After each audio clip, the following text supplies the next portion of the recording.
तुम सो यह मन लागा मोरा। यह बानी संत जगजीवन साहिब जी की बाणी का शब्द है। आप जी हमें बड़े प्यार से समझा रहे हैं कि संसार में जीव का सबसे बड़ा मित्र भी उसका मन है और सबसे बड़ा शत्रु भी मन ही है। जन्म जन्मांतरों से हमारा मन बाहर की ओर भाग रहा है।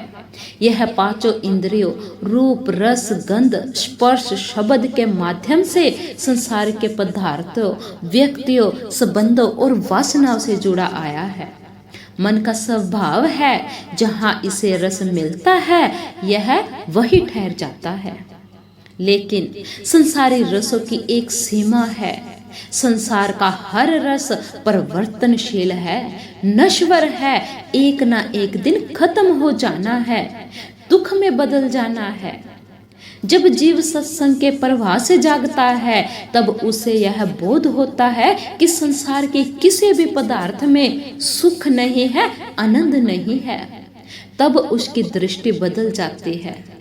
जब एक सच्चा साधक कहता है तुम सो यह मन लागा मोरा, तो इसका अर्थ है कि मन ने अब अपना रुख संसार से मोड़कर उस परमात्मा अपने गुरु की ओर कर लिया है।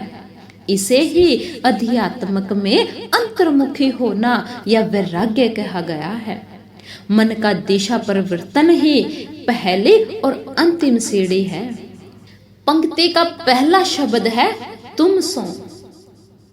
साधक यहाँ तुम कहकर किसे संबोधित कर रहा है? तुम वह परमात्मा है जो संपूर्ण सृष्टि का आधार है। तुम वह सतगुरु है जो अज्ञान के आधार से निकालकर ज्ञान के प्रकाश में ले जाता है। तुम शब्द वह अंतर्यामी चेतना है जो हमारे भीतर मैं मेरी के पीछे साक्षी रूप में विराजमान है। जब साधक कहता है कि तुम सो, तो वह अपने संपूर्ण संसारी पहचान यानी कि मेरा नाम, मेरा पद, मेरा रूप, मेरा धन सब कुछ भूल जाता है। तुम सो का मतलब है प्रभु, तब तक मेरा मन संसार के दृश्य से लगा हुआ था जो मिटने वाला है। अब मेरा मन आपसे लग गया है जो अजर है, अमर है। यह ईश्वर के साथ जीव का एक अटूट निस्वार्थ और अन्याय संबंध है। जहां तुम आ जाते हैं वहां साधक का मैं यानी कि अहंकार मिट जाता है। अब आप हमें समझा रहे हैं कि मन को कहीं लगाना एक बात है और मन का समय लग जाना दूसरी बात है। शुरुआत में साधक मन को जबरदस्ती ध्यान, नाम जप या सत्संग में लगाता है। यह हठ योग या शुरुआती अभ्यास है। लेकिन जब परमात्मा के नाम और रूप में परम रस मिलने लगता है तो मन संसार के तुच्छ रसों को स्वयं ही छोड़ देता है। जैसे मक्खी शहद पर बैठ जाती है तो उसे गंदगी की ओर ले जाना नहीं पड़ता। लागा मोरा मतलब कि अब साधक को परमात्मा से प्रेम हो गया है। अब उसे मन को प्रभु में लगाने के लिए संघर्ष नहीं करना पड़ता, बल्कि अपने मन अपने आप उठते बैठते सोते जागते परमात्मा के चिंतन में ही रहता है। यह सहज समाधि की स्थिति का पूर्वाभास है। हमारा मन एक समय में एक ही जगह गहराई से लग सकता है।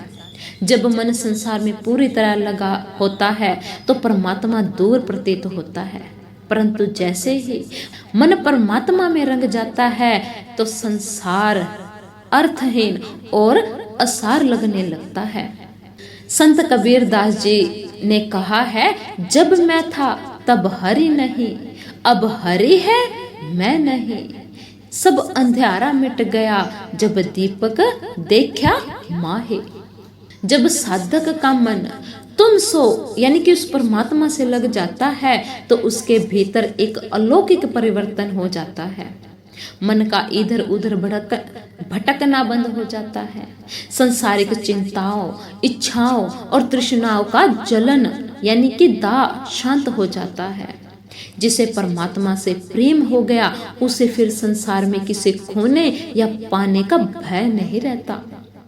एक सच्चा साधक, एक सच्चा प्रेमी अपने परमात्मा के आगे बेनती कर रहा है कि है मेरे मालिक, है मेरे सतगुरु, मेरी बुद्धि, मेरी शक्ति और मेरा विवेक सब छोटा पड़ गया।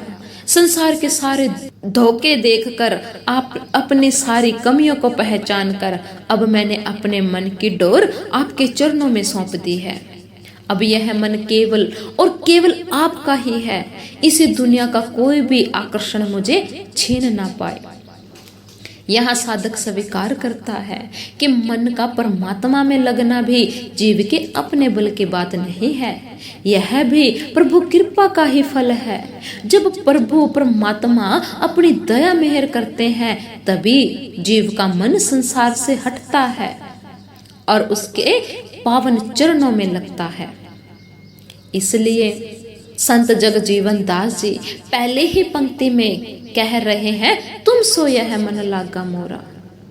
आप समझा रहे हैं अपने मन के झुकाव को बदलना है। यदि मन संसार में लगा है तो जप तप भी निष्फल हो जाते हैं, और यदि मन वास्तव में उस परमात्मा से लग जाता है तो जीव इसी जीवन में जीवन मुक्त हो जाता है। करो अरदास इतनी सुन लीजिए, तको तनक मोहे कोरा। अब आप हमें समझा रहे हैं कि अरदास केवल शब्दों का उच्चारण नहीं है, यह आत्मा की वह पुकार है जो तब निकलती है जब जीव संसार के सारे सहारे, अपने बल, अपनी बुद्धि और अपना ज्ञान का त्याग कर देता है। अध्यात्मक में दो बातें होती हैं, याचना और अरदास। याचना क्या होती है? संसारी चीजें जैसे कि धन, पद, मान, ये चीजें मांगना, इसी को याचना कहते हैं, जिसमें अहंकार हो और कामना छिपी होती है। अरदास यानी कि प्रार्थना, अपने आप को मिटाकर असहाय होकर केवल परमात्मा को ही मांगना है। अपने अरदास में उस परमात्मा की ही मांग करनी है। जब साधक कहता है करो अरदास, तो इसका मतलब है कि अब उसके पास अपना कोई दावा नहीं है। वह यह नहीं कह रहा कि मैंने बहुत साधना की है, मुझे मोक्ष दो, बल्कि वह एक याचक बनकर प्रभु के द्वार पर गिर पड़ा है। संतों के अनुसार जब तक जीव के भीतर मैं कुछ कर सकता हूँ का अहंकार रहता है, तब तक प्रार्थना में वो बल नहीं आता। जब जीव पूरी तरह हार जाता है तभी उसके भीतर से सच्ची अरदास जन्म लेती है। संसार में हम अपनी व्यथा बहुतों को सुनाते हैं, मित्रों को, परिवार को, समाज को, लेकिन संसार हमारी व्यथा सुन तो सकता है, उसे दूर नहीं कर सकता। साधक प्रभु से कह रहा है मेरे स्वामी, मैंने संसार को बहुत सुना लिया, अब मेरी यह छोटी सी अरदास आप सुन लीजिए। यहाँ सुन लीजिए शब्द में जीव का अटूट विश्वास है। गुरुमुख से सुना गया वचन जब साधक के दिल में बैठ जाता है तब उसे विश्वास होता है कि परमात्मा सब कुछ सुनता है। वह कानों से नहीं बल्कि हृदय की धड़कन से सुनता है। जब हृदय में तड़प सच्ची होती है तो परमात्मा को वह अरदास सुननी ही पड़ती है। एक सच्चा साधक प्रभु से यह नहीं कह रहा कि आप पूर्ण रूप से मेरी ओर देखें या मुझे बहुत बड़ा वरदान दे। वह अंत निम्रता से कह रहा है कि है मेरे पातशाह, है मेरे प्रभु, आप अपने दयालु आंखों के कोने से केवल एक बार तनिक भर मेरी ओर देख लीजिए। संत मत में माना गया है कि परमात्मा या पूर्ण सतगुरु एक कृपा दृष्टि में वह सामर्थ्य है जो जीव के जन्म मात्रों के पापों और संचित कर्मों को एक ही क्षण में भस्म कर सकती है। जैसे सूर्य की एक किरण सदियों के अंधेरे को समाप्त कर देती है, वैसे ही उस परमात्मा की तनिक सी दृष्टि जीव के सभी विकारों को मिटा देती है। जब समर्थ गुरु या परमात्मा किसी जीव को अपनी दया की नजर से देख लेते हैं तो वह जीव काल और माया के चक्कर से सदा के लिए मुक्त हो जाता है। एक सच्चा साधक पूरे अधिकार से कुछ नहीं मांगता। वह जानता है कि उसके पाप, उसके अवगुण इतने अधिक हैं कि वह प्रभु की पूर्ण दृष्टि पाने योग्य भी नहीं है। इसलिए वह कहता है, प्रभु मैं इस योग्य नहीं कि आप मुझे पूरा निहारे, बस अपनी करुणा भरी आंख के कोने से तनिक सा मुझे देख ले। आपका वह तनिक सा देखना ही मेरे उद्धार के लिए बहुत होगा। यह भक्ति मार्ग की दीनता है। जब तक साधक में यह भाव नहीं आता कि मैं कुछ भी पाने के योग्य नहीं हूँ, जो मिलेगा केवल आपकी दया से ही मिलेगा, तब तक परमात्मा का द्वार नहीं खुलता। जीव का काम है अपने मन को संसार से हटाकर उस परमात्मा में लगाने की कोशिश करना। जब जीव अपना मन प्रभु में लगा देता है तब वह समझता है कि केवल मेरे प्रयास से बात नहीं बनेगी, तब तक ऊपर से प्रभु की दया दृष्टि नहीं होगी। साधना का अर्थ ही यही है, अपना मन प्रभु को अर्पित कर देना और बदले में केवल उनकी कृपा दृष्टि की प्रतीक्षा करना। कहाँ लग अवगुण कहो आपना, काम में कुटल ओ लोभी चोरा।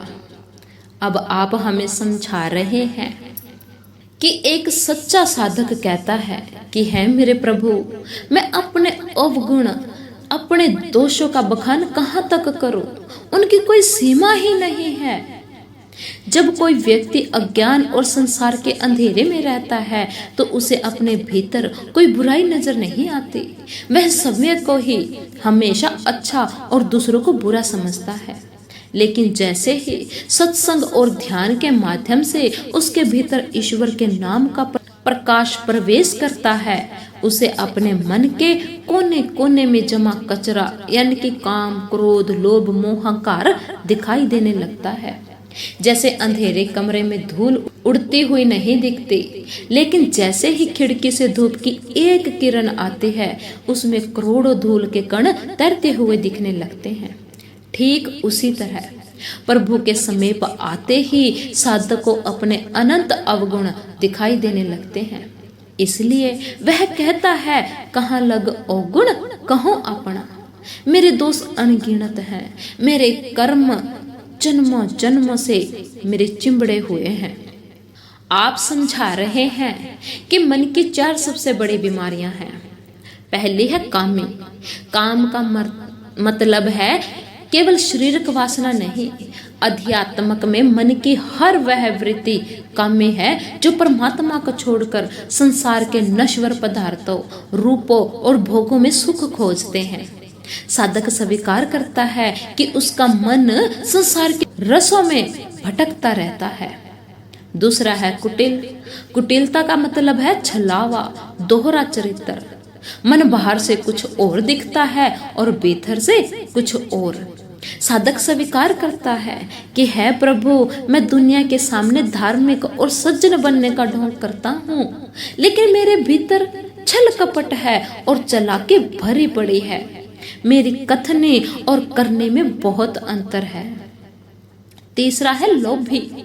लोभ का मतलब है जो मिला है उससे असंतुष्ट रहना और अधिक से अधिक पाने की अंधी दौड़ में भागना।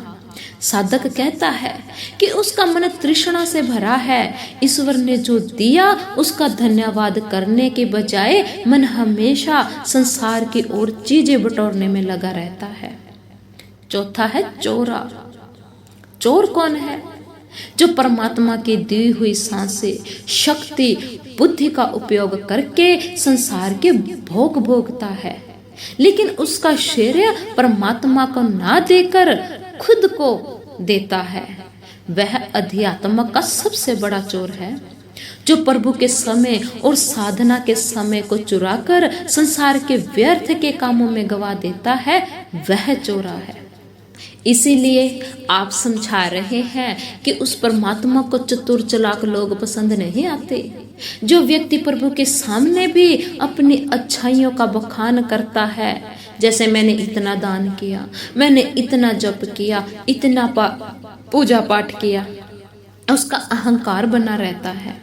परंतु जो जीव निष्कपट होकर रो रो कर प्रभु से कहता है मेरे प्रभु, मैं पतित हूँ, मैं काम क्रोध लोभ का मारा हुआ हूँ, मेरे भीतर कोई गुण नहीं है, परमात्मा तुरंत उस जीव को अपनी गोद में उठा लेते हैं। भगवान श्री राम जी ने भी रामचरितमानस में कहा है, निर्मल मन जन सो मोहे पावा, मोहे कपट छल छितर न भावा।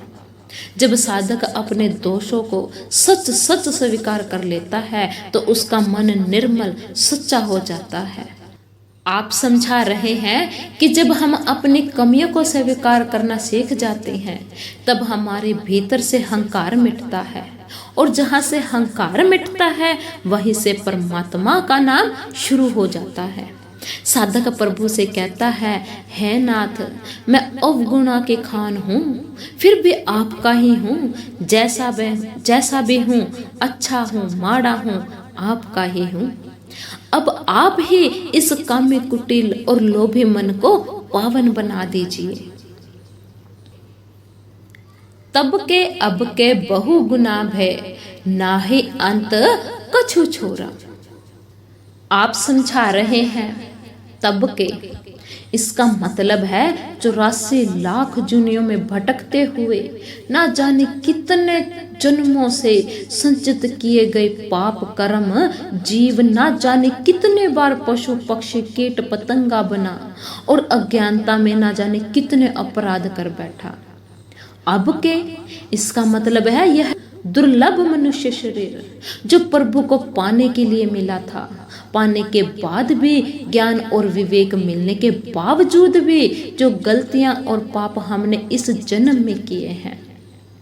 साधक बड़े पश्चाताप से कहता है कि है मेरे सच्चे पातशाह, मेरे प्रभु, अज्ञानता के उस दौर में तो गलतियां बहुत हुई, लेकिन ज्ञान का अवसर मिलने के बाद भी मैं पापों से नहीं बच सका। संसार के भोगों में उलझकर अपने जन्मदाता उस परमात्मा को ही भूल जाना ही आत्मा का सबसे बड़ा अपराध है। यह सांसों की पूंजी जो राम नाम यानी कि उस परमात्मा के सुमरण के लिए मिली थी, उसे विषय वासना और व्यर्थ की बातों में गवा दिया। अध्यात्मक में गुनाह माना जाता है। सवे को आत्मा न मानकर केवल हड्डियां और सांस का पुतला समझना और देह अभिमान बनकर जीना ही सभी पापों की जड़ है।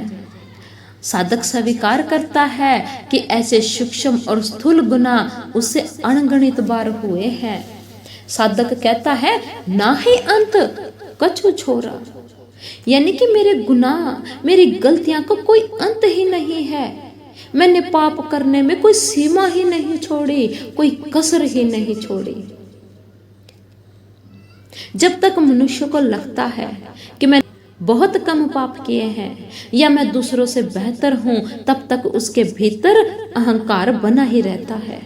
लेकिन जब साधक प्रभु के पावन प्रकाश में सवे को देखता है तो उसे समझ आता है कि उसके पापों का घड़ा पूरी तरह भरा हुआ है और उसके पास अपने बल पर इस पाप के पहाड़ को पार करने की कोई समर्था नहीं है।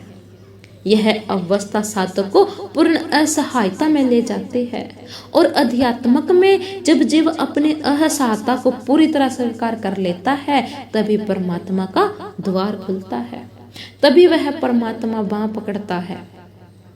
कर्मों का नियम कहता है जैसा करोगे वैसा भरोगे।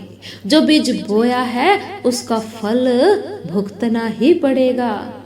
यदि केवल कर्म सिद्धांत के आधार पर न्याय हो तो जीव कभी भी मुक्त नहीं हो सकता, कभी भी मुक्ति नहीं पा सकता, क्योंकि उसके पास अनंत जन्मों जन्मों के पापों का बोझ है।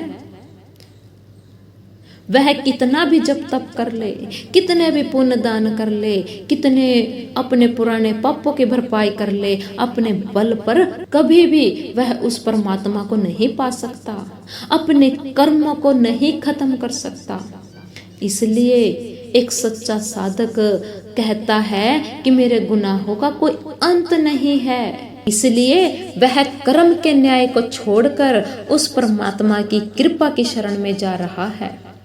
वह प्रभु से अप्रत्यक्ष रूप से कह रहा है कि है मालिका, यदि आप मेरे कर्मों का हिसाब करेंगे तो मेरा कभी भी उद्धार नहीं हो सकता, क्योंकि मेरे गुनाह अनंत है। अब मेरा उद्धार केवल आपकी दया और आपकी क्षमा से ही हो सकता है। सच्चा पश्चाताप ही पापों के प्रायश्चित का सबसे बड़ा मार्ग है।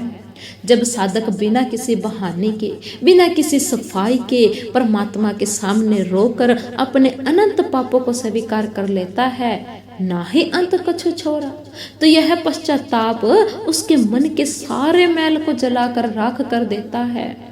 जैसे आग में तपने के बाद सोना खरा हो जाता है, वैसे ही अपनी कमियों, अपने गुनाहों को सच सच स्वीकार कर लेने से साधक का हृदय एकदम हल्का और निर्मल हो जाता है।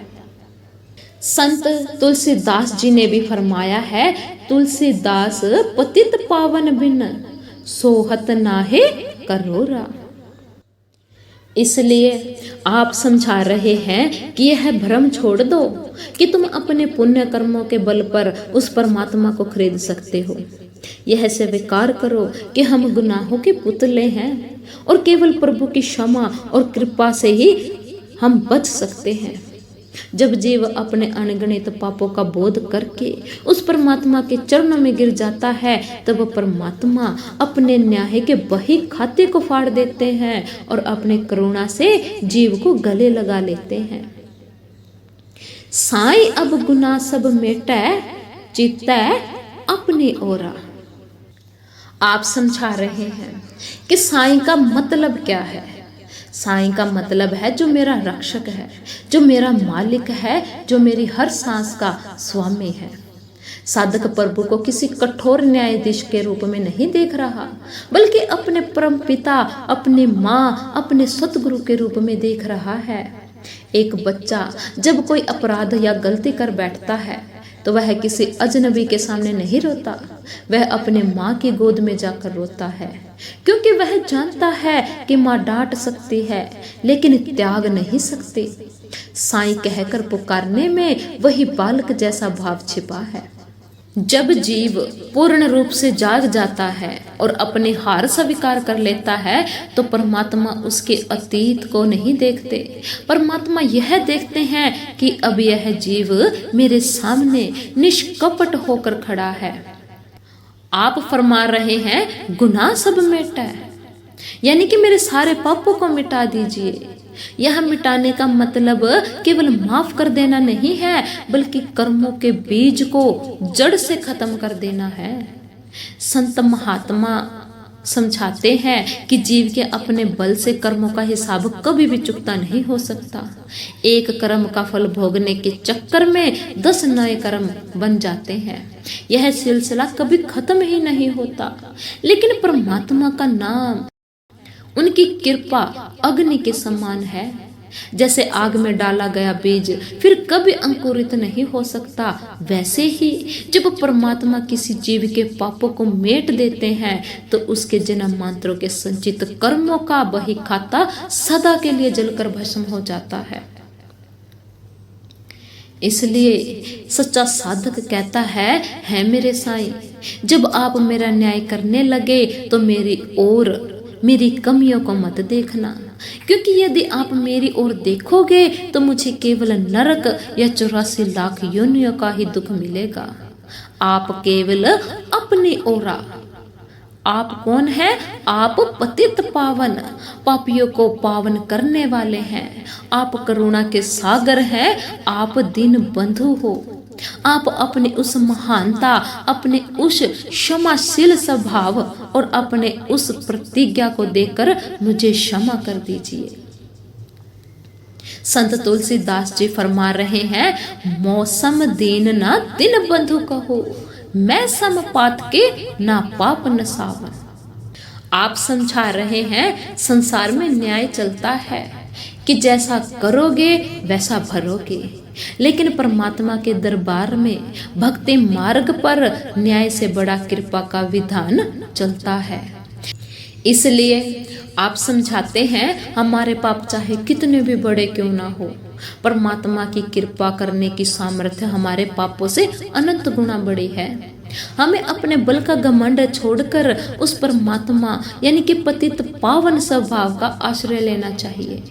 जब हम निष्कपट होकर उस परमात्मा के आगे झुकते हैं तो परमात्मा हमारे कर्मों का हिसाब नहीं देखते, बल्कि अपने असीम कृपा से हमें अपने गले लगा लेते हैं। जग जीवन के इतने बिनती, टूटे प्रीत ना डोरा। सब कुछ बयान करके आप समझा रहे हैं कि जब परमात्मा किसी साधक के सारे पापों को मिटाने के लिए तैयार हो जाते हैं, तब साधारण जीव परमात्मा से संसार की सुख सुविधाएं, स्वास्थ्य, धन दौलत, सिद्धियां या स्वर्ग मांगने लगता है। लेकिन एक सच्चा प्रेमी संसारी चीजों को कंकड़ पत्थर समझता है। वह कहता है इतनी विनती, मतलब कि मेरी कोई बड़ी मांग नहीं है, मुझे रिद्धि सिद्धि मोक्ष या मुक्ति भी नहीं चाहिए। मेरी बस एक छोटी सी और सबसे बड़ी प्रार्थना है कि मेरा और आपका संबंध कभी भी ना टूटे। इसे ही आध्यात्मिकता में निष्काम भक्ति कहा गया है, जहाँ भक्त परमात्मा से परमात्मा के अलावा कुछ और नहीं मांगता। साधक ने प्रेम की तुलना डोरा से की है, यानी कि धागे। प्रेम का धागा अत्यंत सूक्ष्म और कोमल होता है। जरा सा अहंकार, संदेह या संसारी आकर्षण आने पर यह धागा टूट सकता है। भले ही यह धागा देखने में कोमल है, लेकिन यह वह धागा है जो जीव रूपी पतंग को परमात्मा रूपी हाथ से बांध कर रखता है। जब तक यह प्रीत का डोरा जुड़ा है, जीव माया के तूफानों में भी सुरक्षित रहता है। भक्ति प्रार्थना, एक सच्चा भक्त प्रार्थना करता है कि भक्ति का यह धागा अखंड रहे, जिसमें बीच में कोई दरार ना आए। ऐसा ना हो कि दुख आने पर मैं आपको भूल जाऊं और सुख आने पर संसार में उलझ जाऊं। सुख हो या दुख, मान हो या अपमान, यह प्रीत का डोरा सदा अटूट रहे।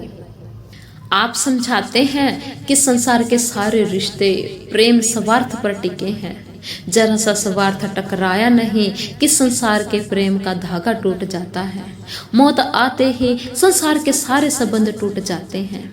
परमात्मा से जो प्रेम का डोरा बंधता है, वह जीवन में भी रहता है और मृत्यु के बाद भी आत्मा के साथ जाता है। यह काल और माया के चक्र से परे है। साधक कहता है मेरे प्रभु, संसार के सब धागे कच्चे हैं, वे आज नहीं तो कल टूटेंगे ही, लेकिन आपके चरणों में जो मेरी प्रीत का डोरा बंधा है, उसे आप अपने हाथों से थामे रखना ताकि यह कभी ना टूटे। हमें भी संत महात्मा के उपदेश से फायदा उठाकर जितना भी हो सके भजन सिमरन करना है, नाम की कमाई करनी है। जी।